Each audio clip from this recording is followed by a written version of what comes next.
Good day, dear students.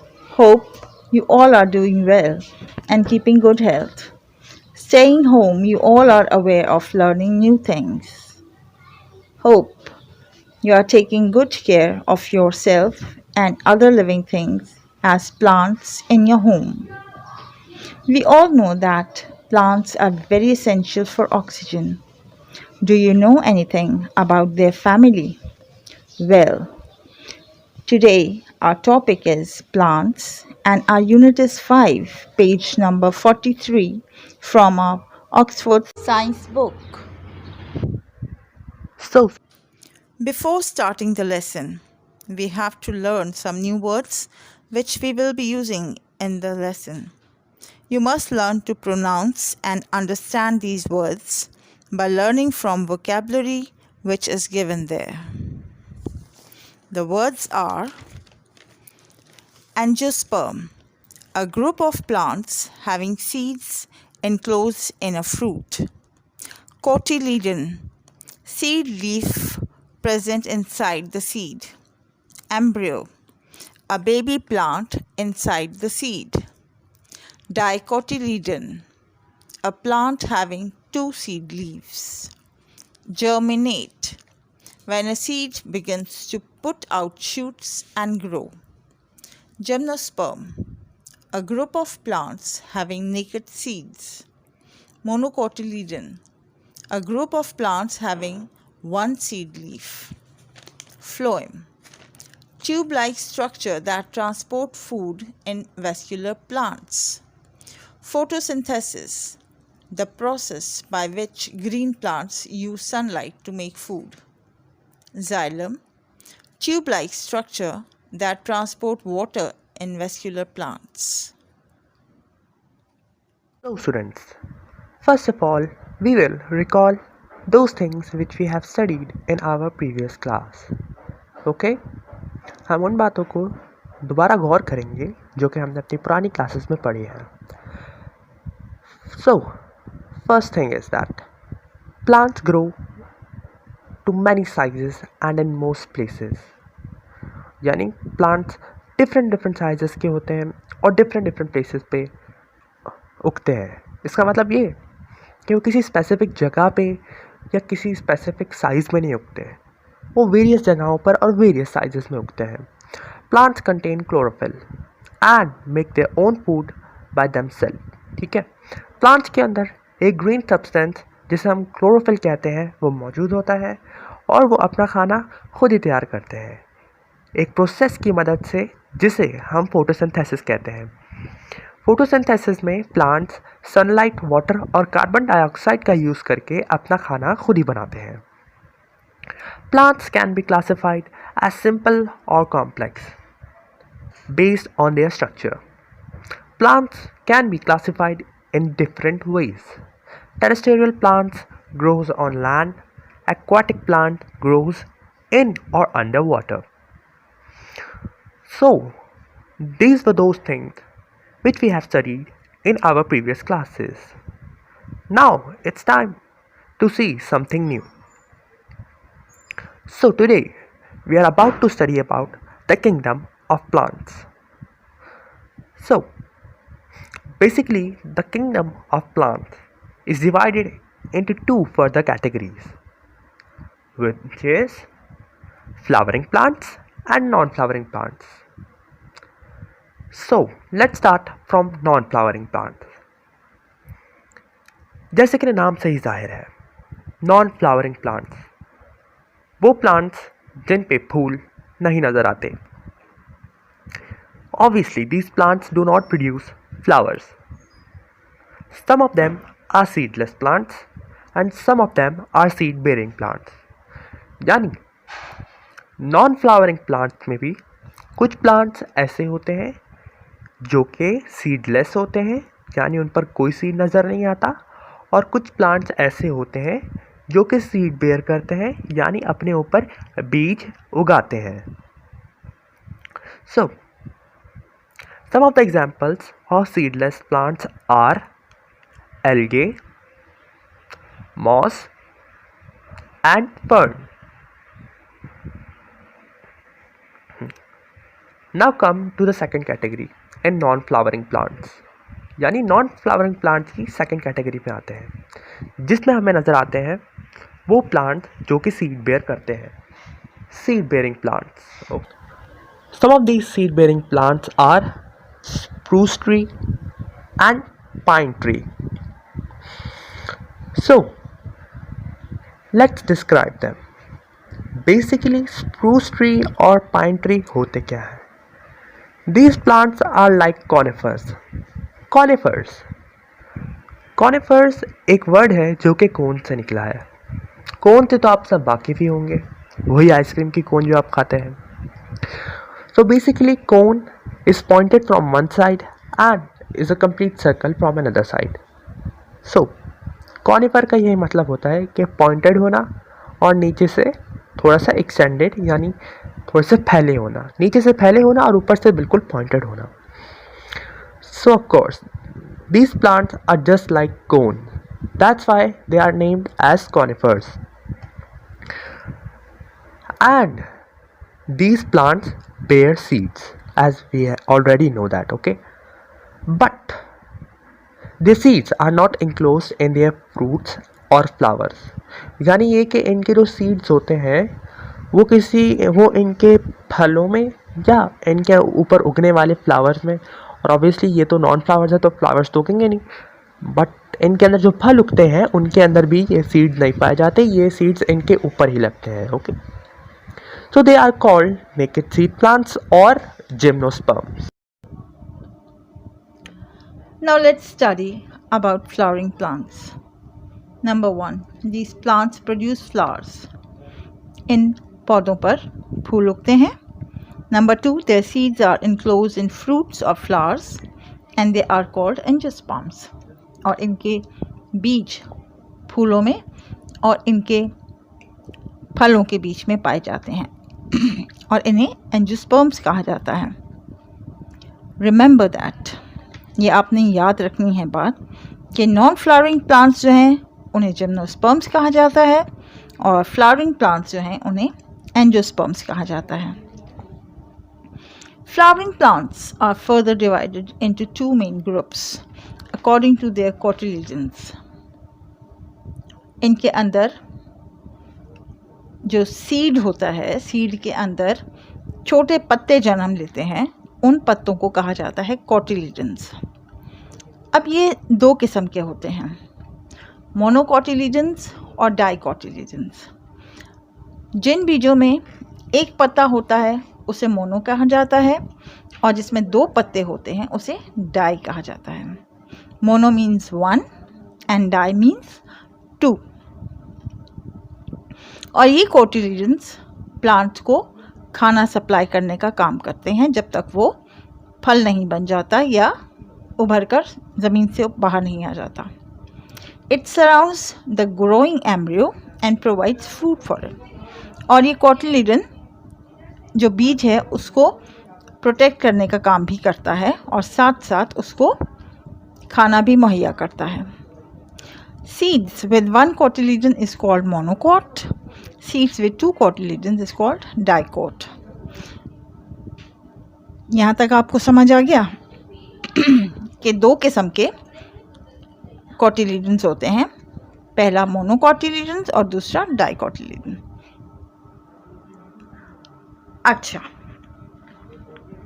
अब question है, how can we differentiate between a dicot and a monocot plant?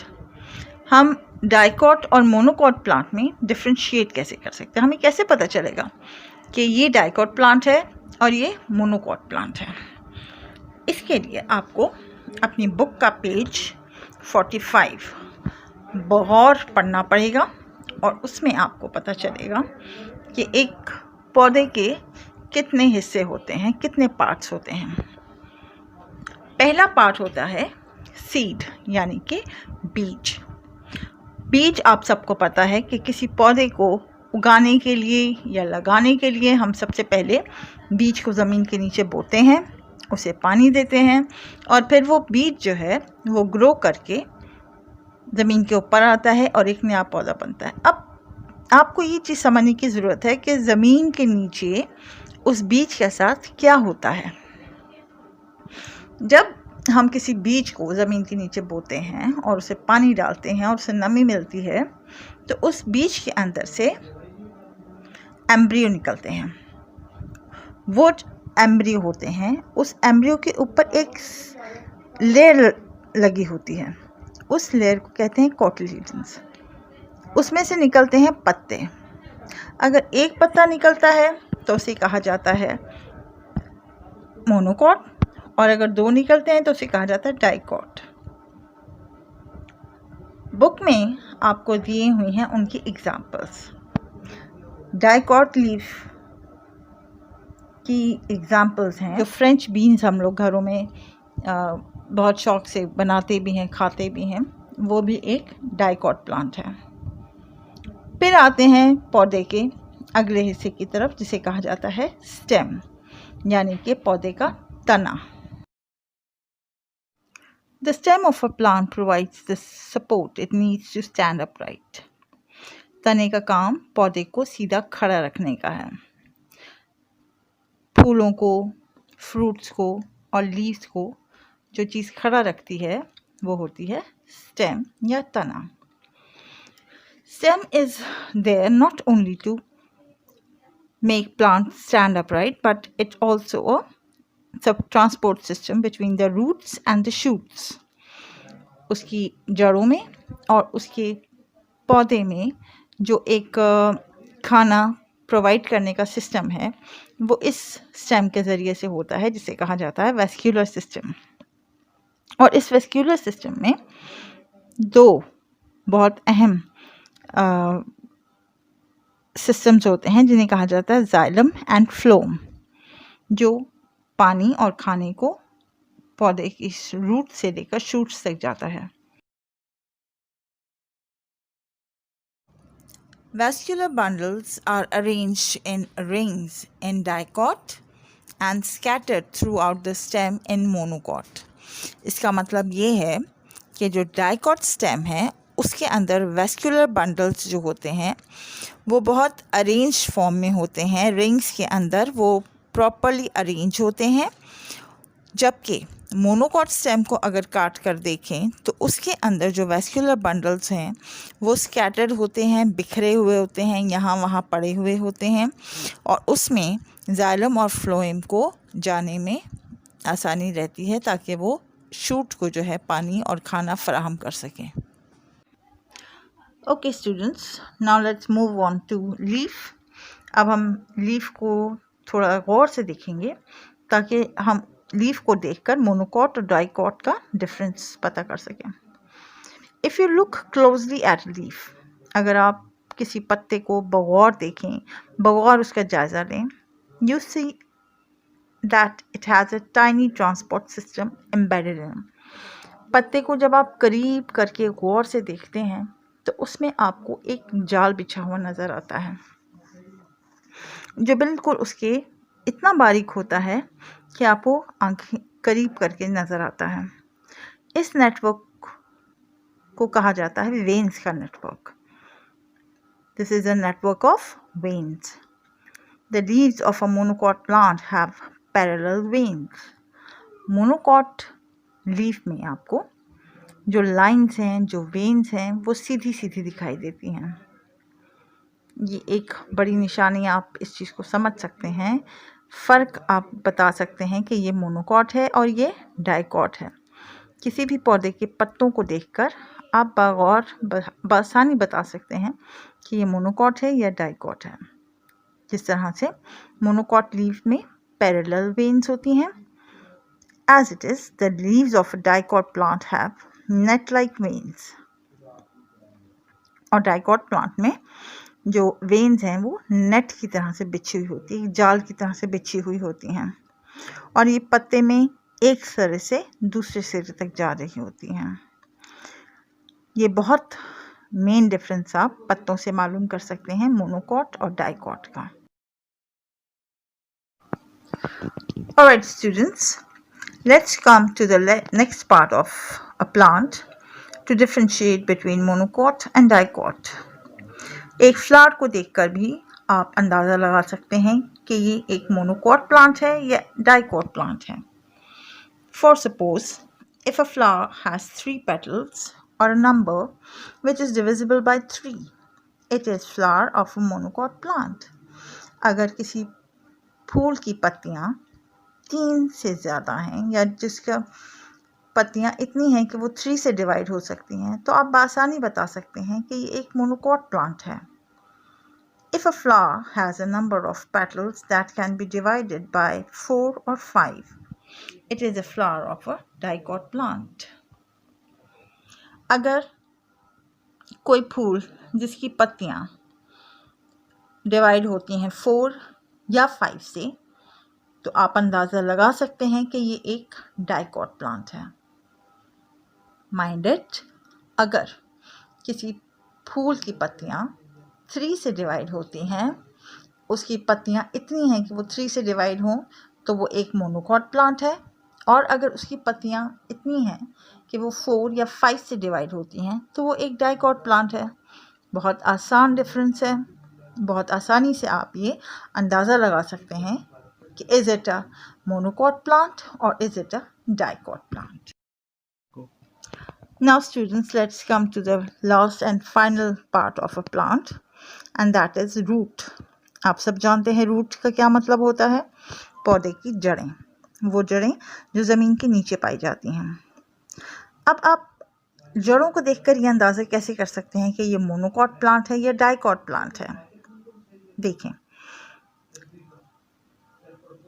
जो monocot plant की जड़ें हैं वो होती हैं, उसकी फाइब्रस रूट्स होती हैं। फाइब्रस रूट से मतलब ये है कि उसकी जड़ों में से जड़ें निकल रही होती हैं, फैली हुई जड़ें होती हैं। एक जड़ में से दूसरी जड़, जैसे आप समझ सकते हैं कि एक बाल में से दूसरा बाल, फिर उस बाल में से तीसरा बाल निकल रहा है, तो वो कंटिन्यूशन में जो उसकी रूट्स होती हैं वो कहलाती हैं, उन्हें कहा जाता है फाइब्रस रूट्स। तो monocot plant have a fibrous roots while a dicot have a tap root. Tap root का मतलब होता है वो रूट जो एक डंडे में से निकल के, उसके मोटे मोटे से डंडे होते हैं और वो ज़्यादा फैला हुआ नहीं होता है, यानी बालों की तरह वो फैली हुई नहीं होती हैं, उन्हें कहा जाता है टैप रूट्स। दोबारा रिपीट कर रही हूँ, रूट्स से आप किस तरह डिफ्रेंशिएट कर सकते हैं मोनोकॉट और डाइकॉट को। मोनोकॉट प्लांट की जो रूट्स होती हैं वो फैली हुई होती हैं, बालों की तरह फैली हुई होती हैं और उन्हें कहा जाता है fibrous roots. But the roots of a dicot plant are not that much spreadable. Those are called tap roots. So students, these are the main difference of dicot and monocot plants. I am repeating the main parts of a flowering plant. आप इनको दोबारा याद करें और गौर से याद रखिएगा कि एक प्लांट के कौन कौन से पार्ट्स होते हैं। पहला part seed, stem, leaf, flower and roots. These are the main parts of a plant. I hope ये लेसन आपको अच्छी तरह से कवर हो गया होगा, समझ आ गया होगा। अगर कोई चीज़ समझ में नहीं आई है तो आप पूछ सकते हैं कमेंट बॉक्स में जाकर। इसके अलावा आपको जो होमवर्क है वो ये करना है कि अपनी बुक का पेज नंबर 47 देखकर उसमें जो कॉन्सेप्ट चेक है वो आपको फिल करना है। This is your homework about the dicot plants and monocot plants. Thank you very much.